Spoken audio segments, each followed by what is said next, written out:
who say the truth confuses them. 2,000 years and it ain't settled in. They say the story contradicts itself. It's part 2, and we continue with the Atlantis B-29 that will eventually be a Tu-4. I don't see a need to recap. You can go back and view part 1 again, or for the first time if you haven't seen it already. The names I name in this video are just me talking.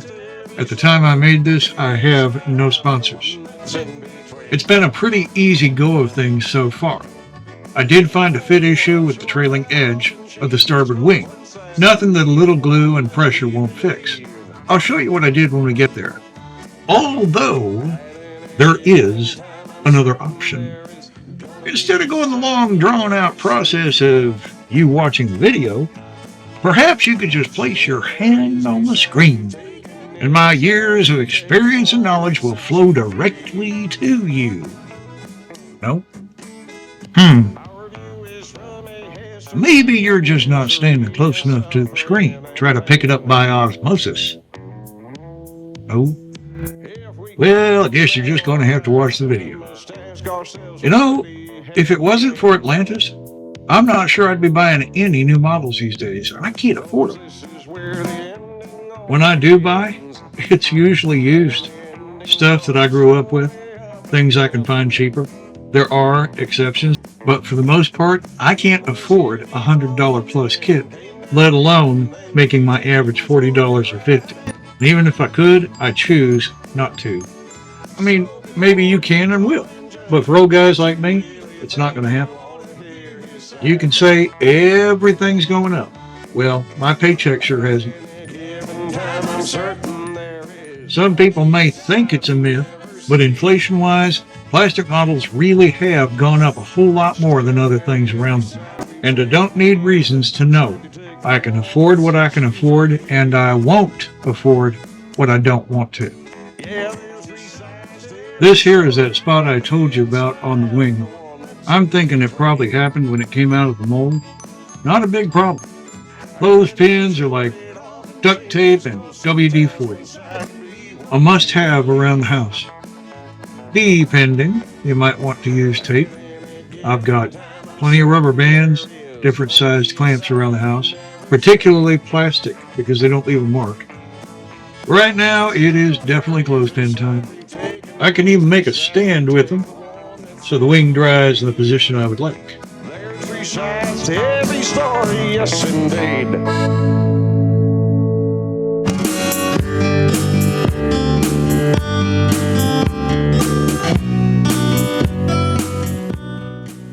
So on to the next wing, and back to comparing prices with the 70s. As I record this in May 2026, a $1975 is worth $6.34 today. You could order an AMT Star Trek Enterprise out of a comic book for $2.75 plus 50 cents postage. Think about that. In one way or another, that same kit has been in production since 1966. So as much as it should only be about $17 today, you will be hard-pressed to find it for less than 3 or 4 times that. To be entirely fair, I did find an advertisement for this Revell model in 1962. It was 98 cents at the time. That would make it about 10.5 now. I just looked on Amazon and it's about twice that, which isn't too bad. Compared to what other companies are charging, not bad at all. Do you think maybe it's because Atlantis Models makes their kits here in the U.S.? Just saying. Not saying I am, but one thing that made for such great models was the availability and the pricing. And of course the popularity helped too. At one time, plastic model building was considered the #1 hobby for boys. I don't think I knew any girls that built them. And you didn't have to work too hard to be able to buy 2 kits instead of just 1. For years, I had all kinds of spare parts, decals, and one thing or another.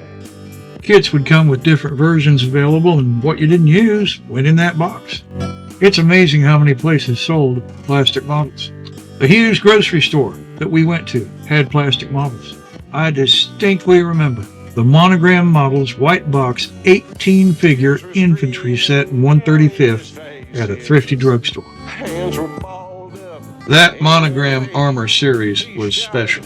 I have no idea how many of us were influenced by Shepard Payne's work. If you've never seen his dioramas, you might want to look them up.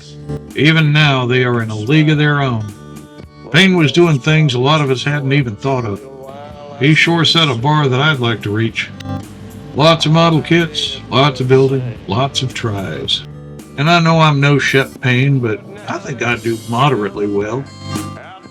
Funny thing I found out as I get older is sometimes I like a toy to look like a toy. And a lot of the plastic models I remember were very toy-like, and I kind of like them that way. Here I run into another small issue with one of the engines. There's a gap. Bondo glazing putty will take care of that. Imagine the treasure we'd all have if more of us had held on to more of them old kits, unopened. But let's face it, who knew that they would become hard to find? Collector's items, like so many other things. 1973 or 4, I bought an original Aurora Voyage to the Bottom of the Sea View at a TG&Y for $1. I'm grateful that Polar Lights did repop that kit, but I did a quick search and an original was running nearly $400. I mean, who knew? Add to that frustration, how many of those things ended up as targets? Airplanes, tanks, cars, whatever. Fun being fun, nobody was thinking about future money. I am not endorsing this or telling anyone to do this, and my parents would not let me. But you can bet a whole lot of models back then got built just to be blown up by firecrackers.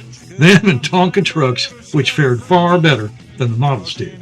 Airplane parts everywhere and battleships sinking into the pool real quick. Not to forget BBs, which bounced off Tonka and Green Army men, but they tore holes right through styrene plastic.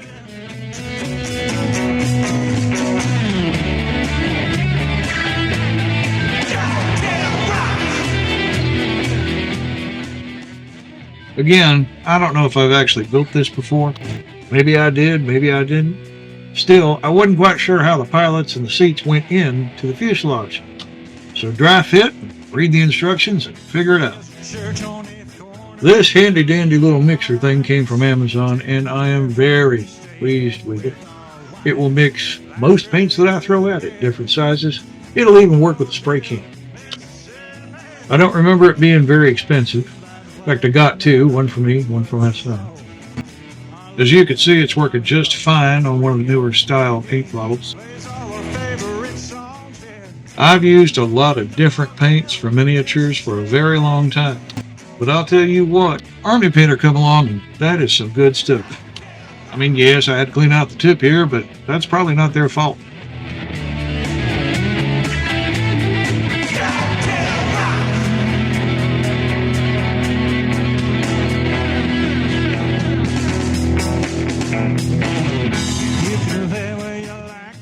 I'm sorry if my head gets in the way a bit here. I try to watch for that, but you know, can't undo it, and it's that or nothing.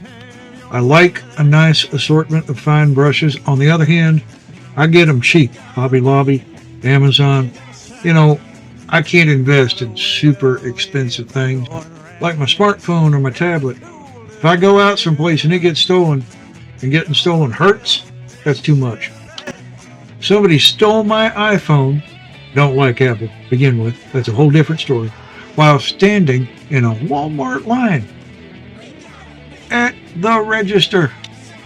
And would they let me see the footage? No. From that point on, I don't have a phone that costs anywhere near that. Comes down to if I can't afford to lose it, it's not going out the door. So you see what I'm doing here, get the idea. But I did do something dumb. The laptop that I use to film this had to be fixed, and I accidentally lost the footage where I weathered the pilots and the seats for the cockpit using alcohol ink. I've probably been working on home computers for 35 years. I'm going to have to fire myself. I do intend to have some videos up that show how I weather things. I use a number of different techniques. For now, just imagine that I used alcohol ink to weather the cockpit.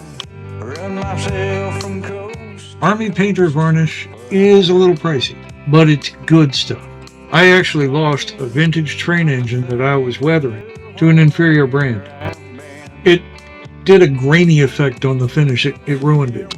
So although you won't get to see me do it, before I use the alcohol ink, I spray these things with this varnish. And honestly, if you can't get this, spray it with something first. Well, that's it for part 2 of the B-29 that, well, I hope will become a Tu-4 at some point. Lord willing, please don't leave this world without him. I will be back with part 3 at a later date. Thank you for watching.